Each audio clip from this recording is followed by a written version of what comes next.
The origin of Ohio's mysterious serpent mound has baffled scientists for more than a century. We scanned the entire area around the head of the serpent looking for evidence of burned soil, collecting thousands of data points with the magnetometer that can then be analyzed for signs of fire. All right, so what we're doing right now is we're going to try to analyze the data. I'm going to plug it into Jared's laptop. Here is today's data added on to what we had already done. And so we can see the body of the serpent there, and we can see the shape of the head of the serpent there.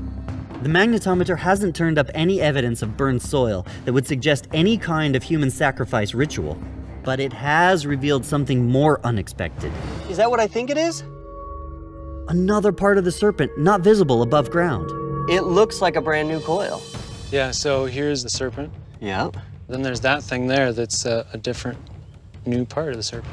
It's almost the exact same size and shape as these other ones that we can see above ground. This is not something that anybody's ever seen before. It's only showing up in the magnetometer data here for the first time. This is probably an ancient part of the serpent that was erased for some reason. The missing coil would have been here, just behind the head. With limited manpower and primitive tools, it wouldn't have been easy to build. So why would they have made such a drastic change after the fact? Is it possible they realized this particular coil was in the wrong spot and removed it? If so, the next question is, the wrong spot in relation to what? Be off the questions!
When the settlers of the 16 and 1700s began pushing inland across North America, they came across many strange earthen structures.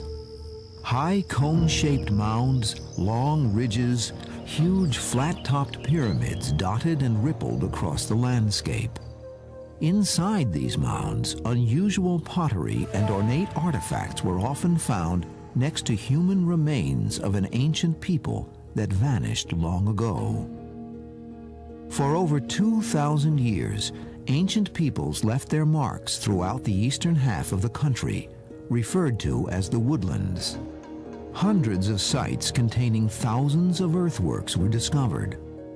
Looking at this undertaking in its entirety, it is clear that the labors of the North American mound builders were of such magnitude that these structures are one of the great accomplishments of early mankind.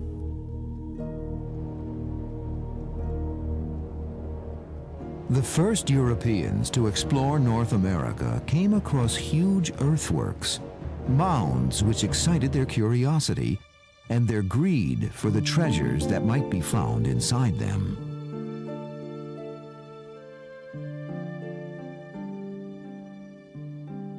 Early excavations uncovered an extraordinary amount of beautifully crafted pottery and artifacts. Many showed sophisticated workmanship. A number of the ancient graves that were excavated revealed elaborate burial practices. This all seemed far too exotic to be indigenous to the New World. Attempting to make sense of these baffling earthen structures, later visitors to North America refused to accept that they were the work of ancient Indians. To them, the finds were evidence that a more sophisticated culture had once thrived there. Not only did the current lifestyle of the Indians seem unrelated, but the Indians themselves seemed unaware of who had built the mounds.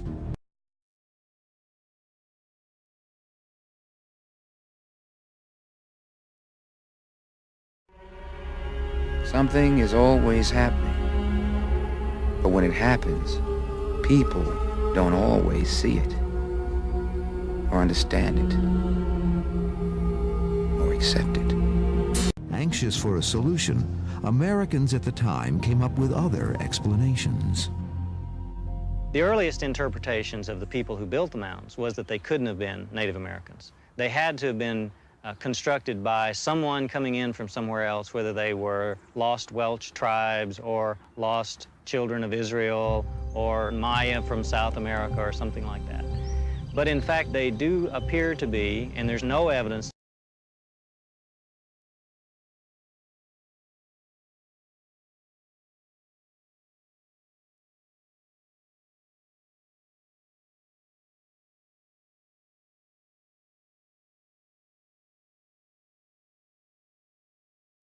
Even the lost continent of Atlantis was included in these lost race theories. The ideas presented not only seemed exciting and magical, but were probably promoted to increase the value of the artifacts by those plundering the mounds for profit. When these lost civilization explanations lost credibility, another rose to replace it.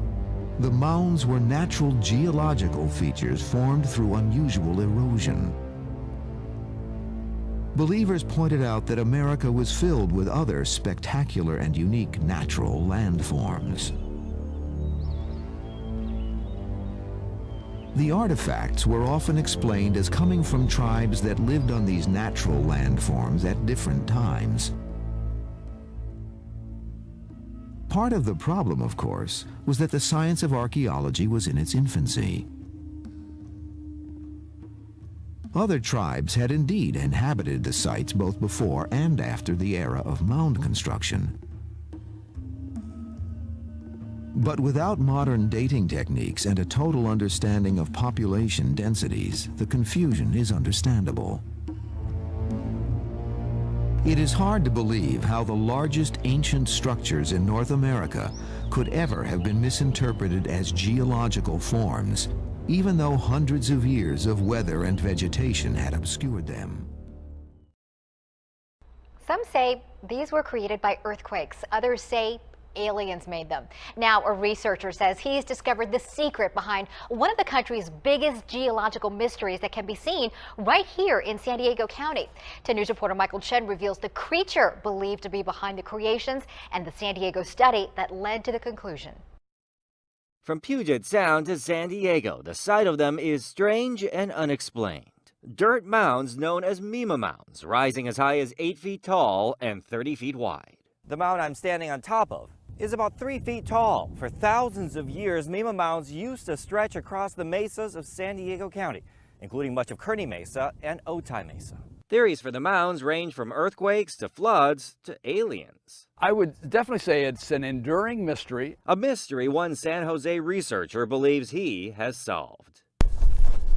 Geologist Pat Abbott is not that researcher, but he brought us to some mounds in the Miramar area. Almost all of the local mounds and nearby vernal pools have disappeared because of development. Here we see some of the burrows. Could these burrows be home to the true architect of the mounds, the pocket gopher? The gopher theory is based on the work of former SDSU professor George Cox, who studied gophers living under local mounds and used colored pellets to track dirt movement. He found that gophers move dirt uphill when the ground underneath got wet. And over, decades and centuries, that gradually builds the mound.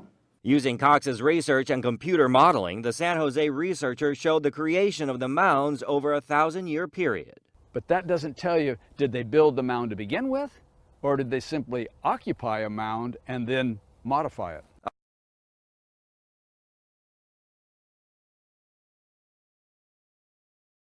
More than 1,000 years ago, on a site in what's now the southwest corner of Illinois, an ancient people were building skyward, but without the benefit of modern engineers, steel, and glass.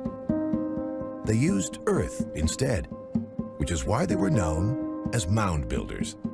These giant earthworks served as the foundations of what were likely some of the tallest standing structures in North America. They belonged to a mysterious and long-lost civilization known as the Mississippian culture. Their settlements once stretched from the Great Lakes region all the way down to the Gulf of Mexico and as far west as the Great Plains.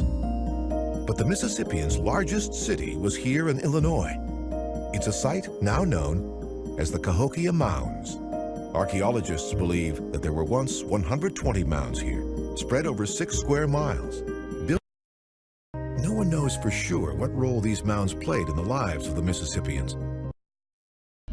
But by 1400, the people living here were gone. No one knows what happened to the great Mississippian mound builders. They simply vanished. The origin of Ohio's mysterious serpent mound has baffled scientists for more than a century. We scanned the entire area around the head of the serpent looking for evidence of burned soil, collecting thousands of data points with the magnetometer that can then be analyzed for signs of fire.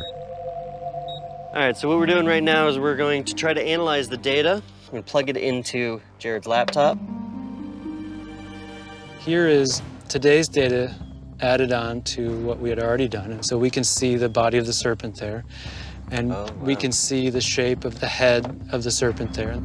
The magnetometer hasn't turned up any evidence of burned soil that would suggest any kind of human sacrifice ritual, but it has revealed something more unexpected.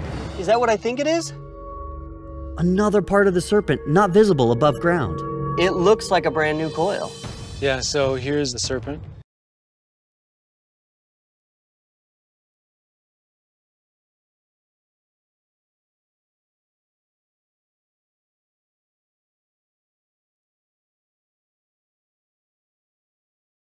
Yeah, so here's the serpent. Yeah. Then there's that thing there that's a different new part of the serpent. It's almost the exact same size and shape as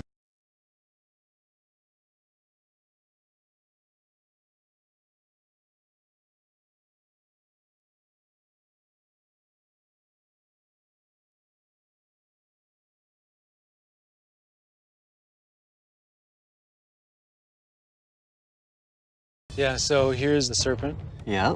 Then there's that thing there that's a different new part of the serpent. It's almost the exact same size and shape as these other ones that we can see above ground. This is not something that anybody's ever seen before. It's only showing up in the magnetometer data here for the first time. This is probably an ancient part of the serpent that was erased for some reason. The missing coil would have been here, just behind the head. With limited manpower and primitive tools, it wouldn't have been easy to build. So why would they have made such a drastic change after the fact? Is it possible they realized this particular coil was in the wrong spot and removed it? If so, the next question is, the wrong spot in relation to what? Wie auf the questions! French explorers named it Cahokia after the Native American tribe they found living there. But the Cahokians had only lived there for a couple of generations. The tribe knew nothing about the mounds or where they came from. So what were they, and how long had they been here? At first glance, the mounds appear to be natural features. In the 1800s, geologists began to get other ideas as to whether they were man-made.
Congratulations, you 5 ladies no longer have to pretend to be attracted to Harvey Weinstein. Seth MacFarlane made that comment about Harvey Weinstein back in 2013 during the Oscar nominations telecast, after naming the 5 nominees for Best Supporting Actress. But that's not the only time the Family Guy creator called out a high-profile Hollywood man who's since been accused of sexual assault or sexual harassment.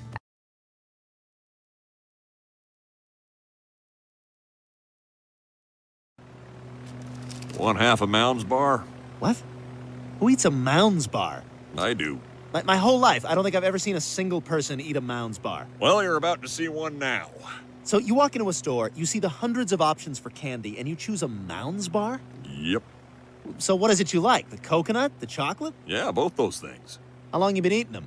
I've probably been having a Mounds bar 2 or 3 times a day for the last 25 years. Geez, no wonder you can't walk. You have total renal shutdown. Your kidneys are drowning in a stew of chocolate and coconut. Give me that.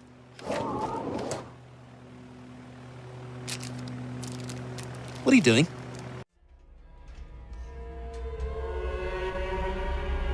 Something is always happening. But when it happens, people don't always see it, or understand it, or accept it.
Inside these mounds, unusual pottery and ornate artifacts were often found next to human remains of an ancient people that vanished long ago.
Historical sites are always intriguing.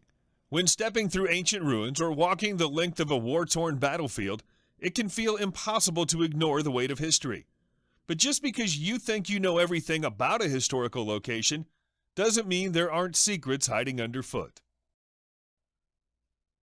On one particular group outing, the UK-based group included two below-ground buffs who'd done their homework. Haley Clark and Ed Waters brought their expertise of ancient history along with remarkable attention to detail on an important excursion. Together, these sub-Brits, as they're known, made their way to the British Midlands.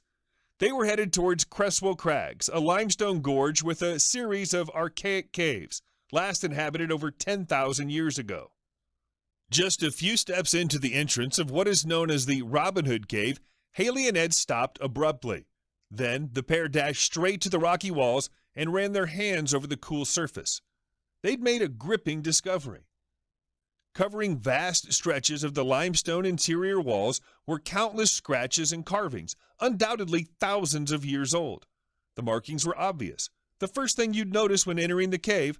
To the untrained eye, they were also totally insignificant. For years, locals and facility workers believed that the carvings on the walls were meaningless scrawlings, graffiti dating back to the Victorian period. Every passerby through the cave noticed them, but no one had ever recognized what they truly were. Until Haley and Ed noticed the markings, their hidden meaning was overlooked for centuries. Hundreds of individual characters were etched into the surface, but what pulled them away from the wonder of the tour were two letters: V, V, V, V. Immediately, Haley and Ed knew the letters represented a phrase that carried a curious weight. VV stood for Virgin of Virgins. This is front page news. VV stood for Virgin of Virgins. Oh! No, I want the other thing. Come on, I know it's just dangling out the tip of your tongue. Let me hear it just once. VV stood for Virgin of Virgins.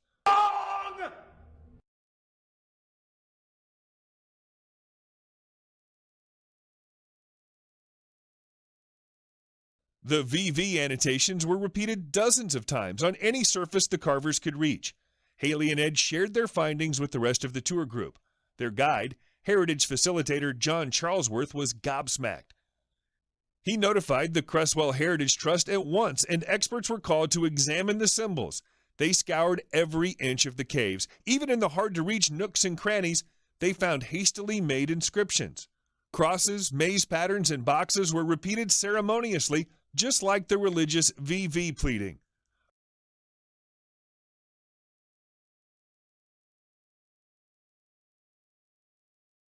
Now listen to me carefully and understand this. We know everything. In that case, can I go? No, you may not go. Ask him about the mounds of earth. Of course. What about the mounds of earth? What mounds of earth? We ask the questions!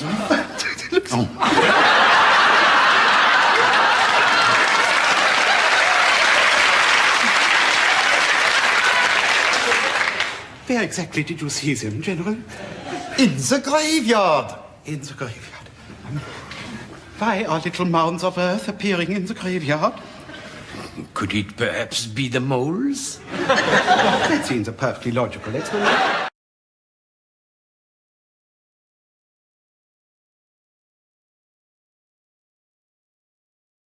Here, this is it? Yeah, under this door, we are going to see another world. This is like out of a movie right now. Are you kidding me? We're gonna go into a secret door behind a junk shop. Wow. Let's go. What? Wow. This is incredible. Now we are in the right time, in the right place. Here we are in the 12th and 13th century. This is underground buried crypt. This is really where the Templar was 800 years ago.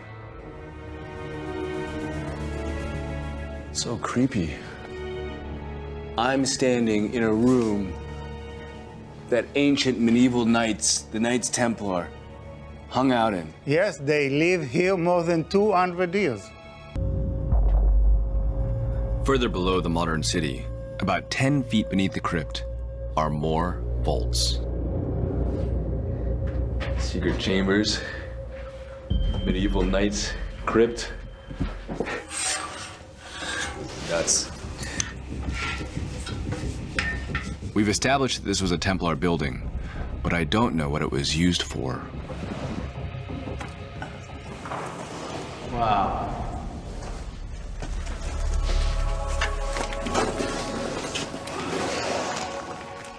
This is carved out of the earth, huh? Hello! What is this? This is for collecting rainwater. It's a huge underground water tank. You can actually see the little channel where the water pours in from the rain, right there. The Holy Land is very, very warm. We are in the Middle East and you need the water. Eliezer has excavated 3 of these 25,000-gallon tanks so far, and he believes there are many more.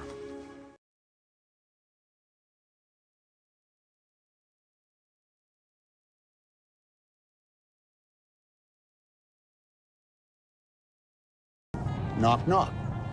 Who's there? Go fuck yourselves. Jesus. You said it, man. Nobody fucks with the Jesus.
guess you are not awake to see